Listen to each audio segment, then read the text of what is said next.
रेहाना और रवि की शादी के वक्त रवि के पास कुछ नहीं था। रेहाना, तुमने मुझसे शादी करके एहसान किया है।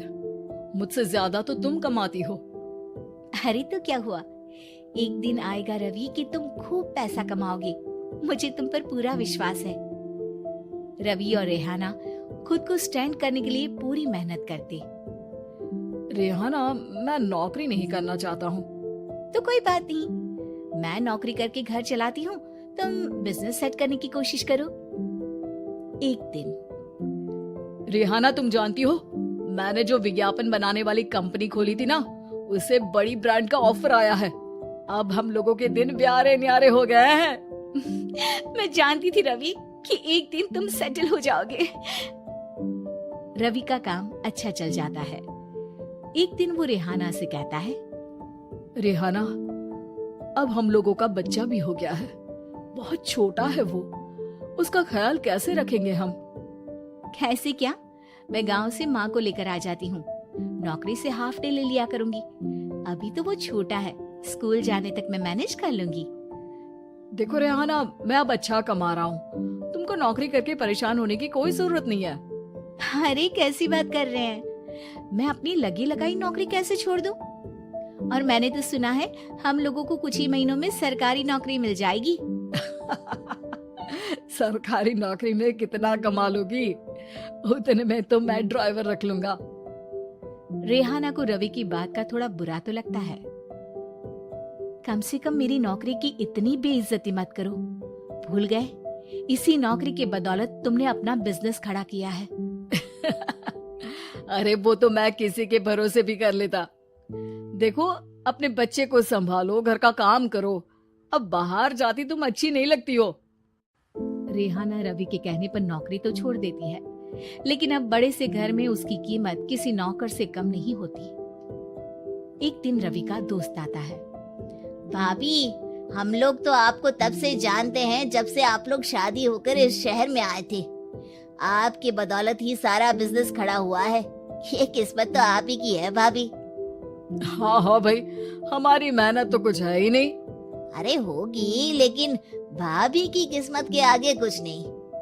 दोस्त वहाँ से चला जाता है, लेकिन रवि का गुस्सा 7वें आसमान में होता है। देखा कैसे बोल रहा था? अरे बिल्कुल अच्छा आदमी नहीं है ये।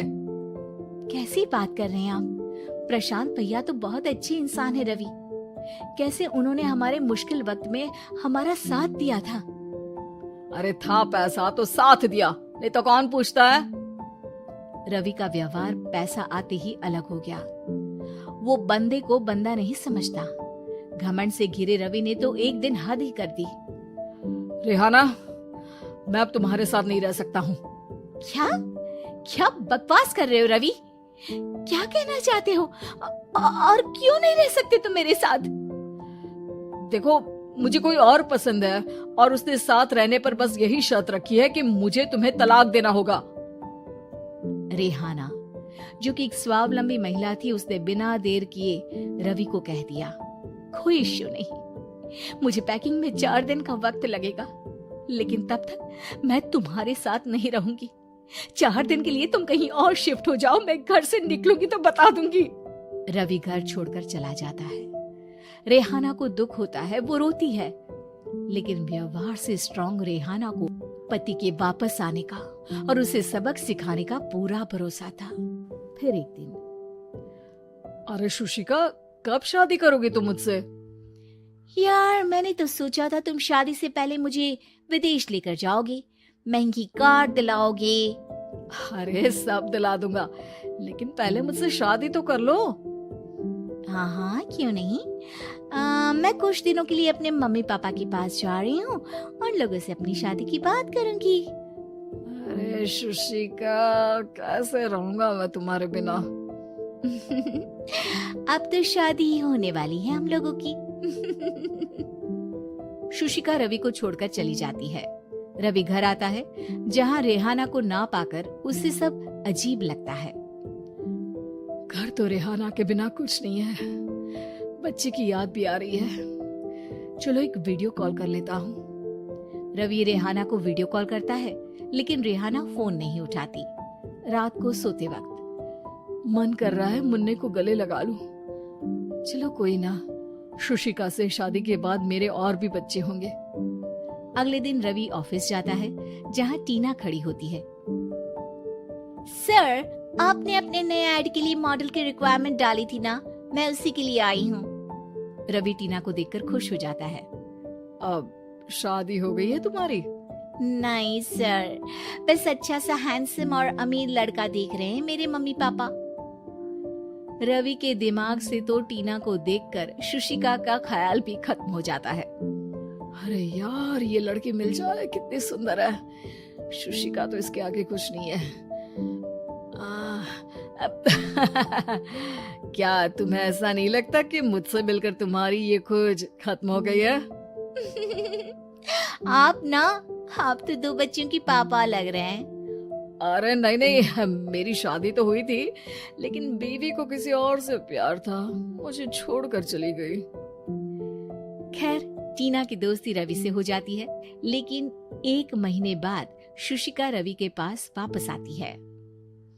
मेरे मम्मी पापा तुमसे मिलना चाहते हैं, लेकिन उन लोगों को ये मत बताना कि तुम पहले से शादीशुदा हो, और हाँ, शादी से पहले अपनी सारी प्रॉपर्टी तुमको मेरे नाम करनी होगी। अरे पागल, अब मैं तुमसे शादी ही नहीं करना चाहता। भला ऐसी लालची औरत से कौन शादी करेगा? तभी वहाँ टीना आ जाती है। रवि, ये पागल सी औरत कौन है? देखो, तुमने ही कह दिया ना पागल, तो पागल ही है।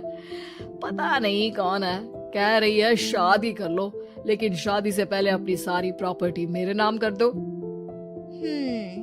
बोल तो सही रही है।